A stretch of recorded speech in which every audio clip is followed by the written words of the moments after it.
Boss Liam, pahinga ko advice. Nakagat ako ng aso kahapon. Kailan po ako kakain ng diaper tsaka napkin? Nasagot ko na to eh. Sabi ko nga dati, di ba, magpa-level muna kayo para ma-unlock nyo yung skills na yan na pagkain ng diaper tsaka napkin. Sabi ko nga, tiyagain nyo lang pag-grind hanggang ma-unlock nyo rin yung passive skills nyo na resist water bago kayo mamatay.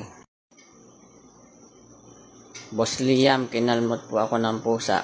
So, kailangan na ako magnanakaw ng isda at tatae sa bubong.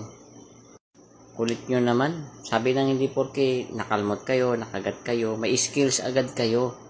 Kailangan nyo nga muna magpa-level. Ayan, manghuli kayo ng daga.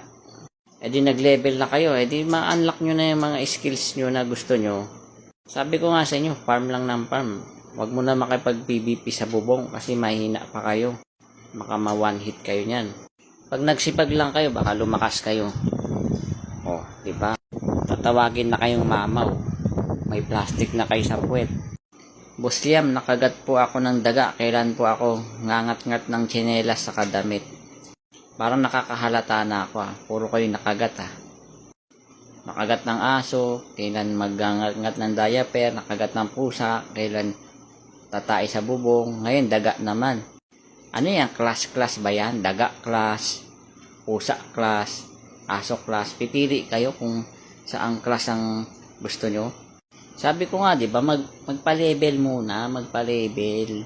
Pag nakakuha mo na yung first job mo, mabait pat, magkaka-skills ka na. Oh, sabi ko nga, magtiyaga lang na magtiyaga para makuha mo yung final skill mo na leptospirosis Boss, paano kung nakagat ng butiki? Kailan po magta-transform?